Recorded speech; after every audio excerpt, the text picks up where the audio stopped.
Hello student, this is Manish Nema from Government Excellence School Damoh. Welcome to my class. Now in second part we see the direct and indirect object. What is direct object and indirect object in a sentence. In the first part of video we have learned about the sentence and the parts of the sentence, that is subject and predicate. In this video we will learn the direct and indirect objects. When we find two objects with finite verb, what is finite verb? The verb that has an object. एक वो verb जिसके साथ object होता है वो finite verb होती है. When we find two objects with finite verbs, जब हमें finite verb के साथ दो objects मिलते हैं, the object that denotes the thing, एक ऐसा ऑब्जेक्ट जो चीज को दर्शाए, नॉन लिविंग थिंग्स को बताए, इनएनिमेट थिंग्स को बताए, इज कॉल्ड डायरेक्ट ऑब्जेक्ट. उसे हम डायरेक्ट ऑब्जेक्ट कहते हैं. And the object that denotes the person, और उसी सेंटेंस में जो ऑब्जेक्ट पर्सन यानी व्यक्ति को दर्शाता है उसे हम इनडायरेक्ट ऑब्जेक्ट कहते हैं. तो क्लियर हुआ? यदि किसी सेंटेंस में एक से ज़्यादा ऑब्जेक्ट है तो वो दो होंगे. ठीक है, एक डायरेक्ट ऑब्जेक्ट और एक इनडायरेक्ट ऑब्जेक्ट. इनडायरेक्ट ऑब्जेक्ट क्या होगा? हमेशा व्यक्ति. और डायरेक्ट ऑब्जेक्ट क्या होगा? ये आपका होगा हमेशा कोई भी चीज़, कोई वस्तु, कोई non living things, inanimate things, मतलब जिसमें जान नहीं होती. देखिए सेंटेंस लिखा है मनीष टॉट मी ग्रामर, जिसमें मनीष क्या है? सब्जेक्ट है, टॉट वर्ब है, मी ऑब्जेक्ट नंबर फर्स्ट है और ग्रामर जो है ऑब्जेक्ट नंबर 2 है. यानी दिए गए सेंटेंस में एक वर्ब है, एक सब्जेक्ट है और ऑब्जेक्ट 2 है. अब हमेशा आइडेंटिफाई करने आता है हमें परीक्षा में कि डायरेक्ट ऑब्जेक्ट कौन सा है और इनडायरेक्ट ऑब्जेक्ट कौन सा है. तो देखिए यहाँ पर्सन क्या है? मी.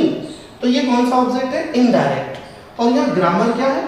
एक थिंग, मतलब हम कह सकते हैं एब्स्ट्रैक्ट नाउन है ये. तो यहाँ पर हम इसको लिखेंगे डायरेक्ट ऑब्जेक्ट. ठीक है, तो डायरेक्ट ऑब्जेक्ट क्या होता है? फिर से सुन लीजिए.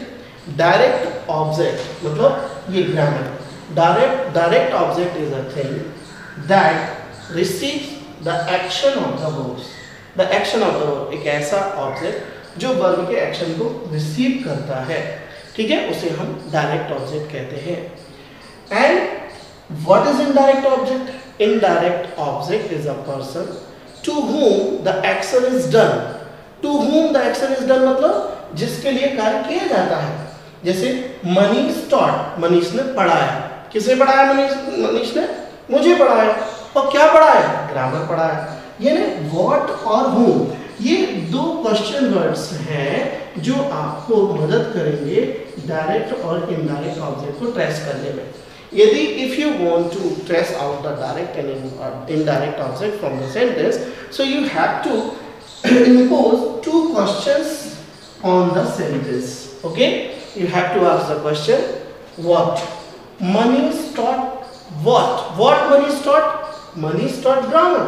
It means we are getting the reply and response of what, that is direct object. And whenever we impose the question by whom, so whatever reply and whatever answers we receive, that is called the indirect object. Manish taught, to whom Manish taught, Manish ने किसे पढ़ाया? तो मुझे पढ़ाया. तो ये देखिए मुझे क्या हो गया यहाँ पर? Indirect object. तो indirect object is a person who to whom the action is done, जिसके लिए एक्शन किया जाता है. ठीक है, वो इनडायरेक्ट ऑप्शन होता है.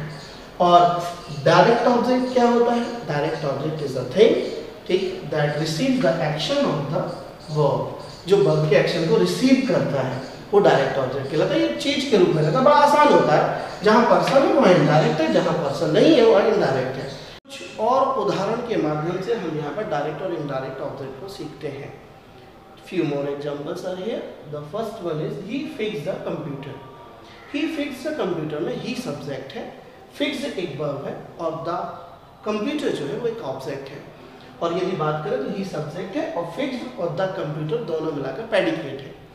इस प्रेडिकेट में जो ऑब्जेक्ट है वो डायरेक्ट है कि इनडायरेक्ट, ये ट्रेस करना पड़ता है। ये आप जो कुछ किताबें होंगी तो उन किताबों में कभी कभी सब्जेक्ट को बताने के लिए आता है, सॉरी ऑब्जेक्ट को बताने के लिए आता है कि ये डायरेक्ट है कि इनडायरेक्ट है।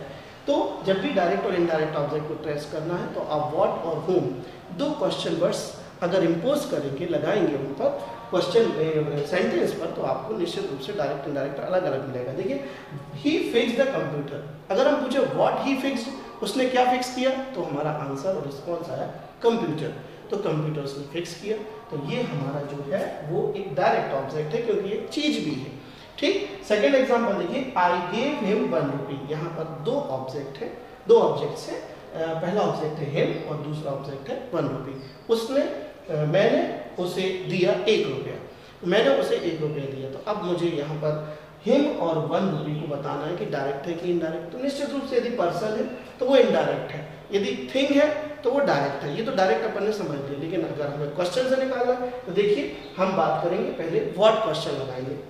आई गेव हिम 1 रुपी, तो व्हाट आई गेव हिम, मैंने उसे क्या दिया, तो आंसर और रिप्लाई आया हमारा 1 रुपी। इससे ये भी पता चलता है व्हाट और whom यदि हम किसी सेंटेंस पर लगाते हैं और हमें अगर उनसे पॉजिटिव रिस्पॉन्सेज मिलते हैं तो वहाँ पर हमेशा ट्रांजिटिव वर्ब होती है।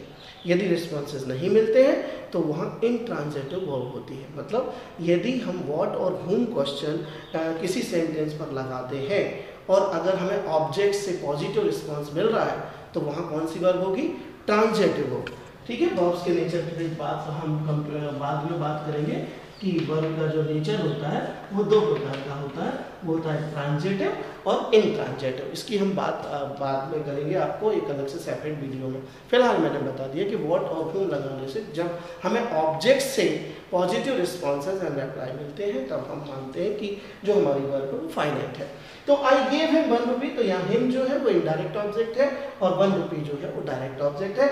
लास्ट वन एग्जांपल देखिए, मनीष गेव हर फ्लावर्स।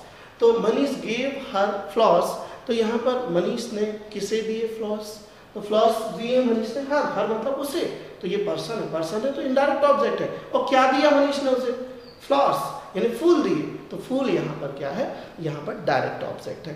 तो ये डायरेक्ट और इनडायरेक्ट ऑब्जेक्ट होते हैं जो हमें कभी कभी परीक्षाओं में ट्रेस करने के लिए आते हैं। ठीक है, तो अब हम नेक्स्ट वीडियो में मिलेंगे, उसमें हम सीखेंगे काइंड्स ऑफ सेंटेंसेस के, सेंटेंस के काइंड्स क्या होते हैं। ठीक है, सेंटेंस के काइंड्स दो आधार पर होते हैं, व्यवहार के आधार पर अलग, ठीक, स्ट्रक्चर के आधार पर अलग। तो on the basis of behaviour, on the basis of structures, we will learn in next video the kinds of sentences. Till then wait, bye, thank you.